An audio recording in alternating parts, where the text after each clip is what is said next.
The Goose and the Golden Egg. There once was a countryman who possessed the most wonderful goose you can imagine.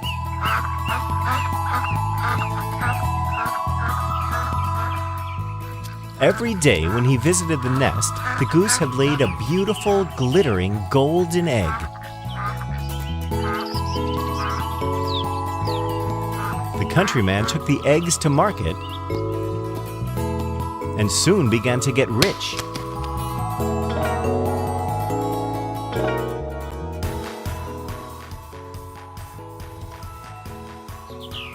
But it was not long before he grew impatient with the goose, because she gave him only a single golden egg each day. He was not getting rich fast enough. Then one day, after he had finished counting his money, the idea came to him that he could get all the golden eggs at once by killing the goose and cutting it open.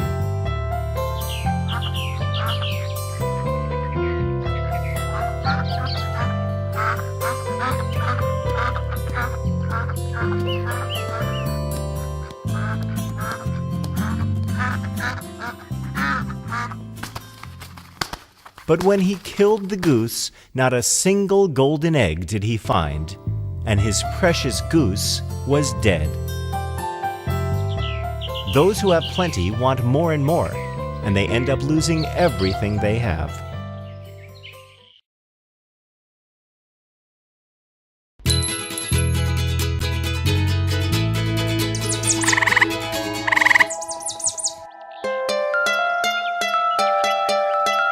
The Fox and the Crow.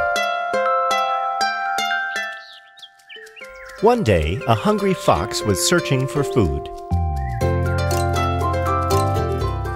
He searched and searched everywhere, but he could find nothing to eat.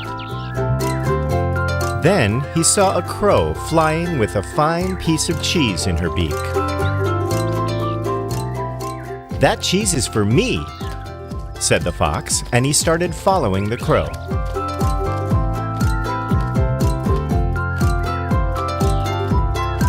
The crow sat on a branch and was about to eat the cheese when the fox shouted from below, "Good day, Mistress Crow!" The crow was surprised and looked down at the fox.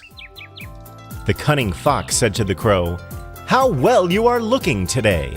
How fine your feathers are! How bright is your eye! What exquisite beauty!" exclaimed the fox.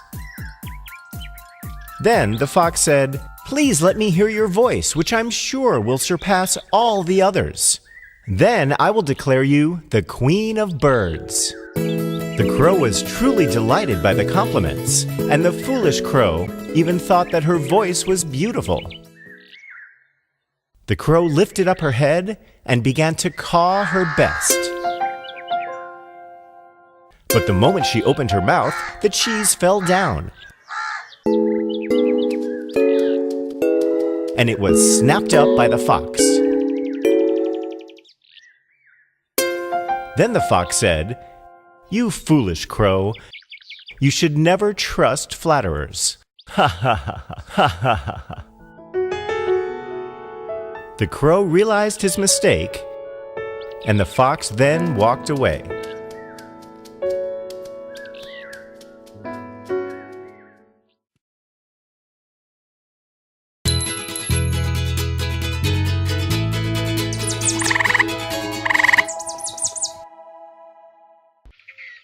The Farmer and His Sons.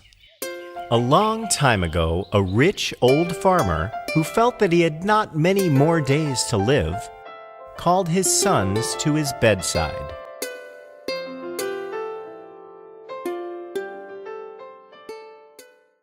"My sons," he said, "heed what I have to say to you.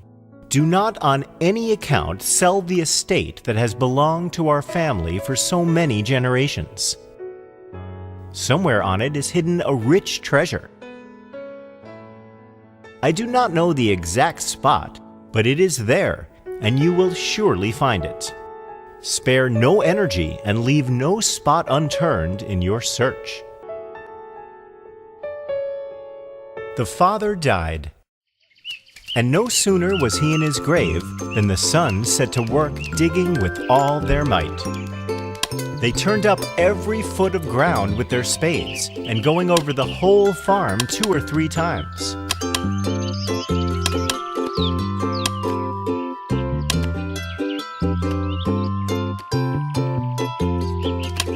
In spite of all the efforts, they did not find any hidden gold. So they saw seeds of grain as they toiled hard on the farm.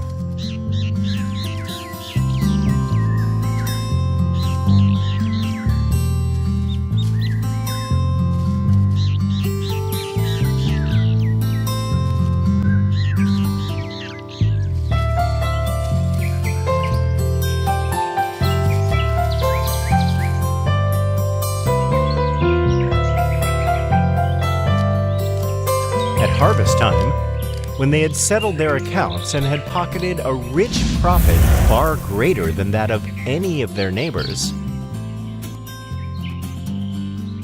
they understood that the treasure their father had told them about was the wealth of a bountiful crop,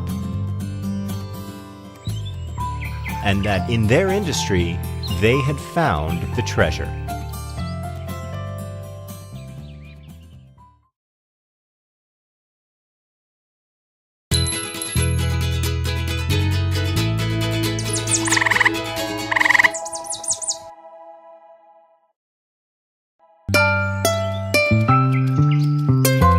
Two travelers and a bear.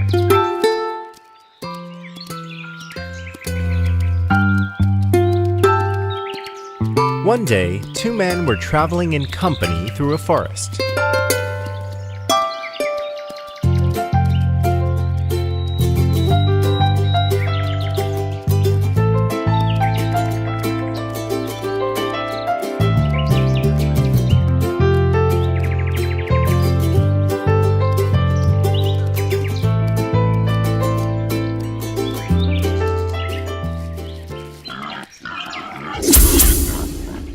Suddenly, a huge bear crashed out of the bush near them.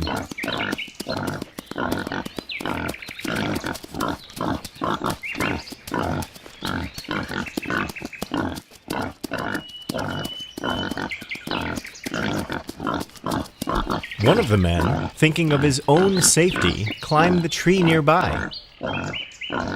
He didn't even try to help his friend who stood on the ground. The other, unable to fight the savage beast alone, threw himself on the ground and lay still, as if he were dead. He had heard that a bear will not touch a dead body. It must have been true, for the bear sniffed at the man's head a while and then, seeming to be satisfied that he was dead, walked away.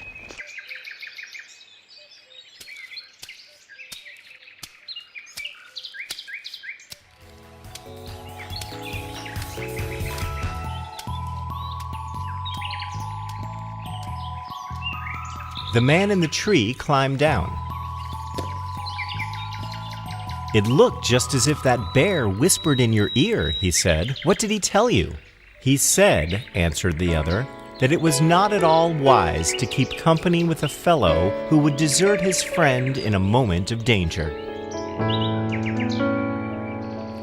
Remember this, that misfortune is the test of true friendship."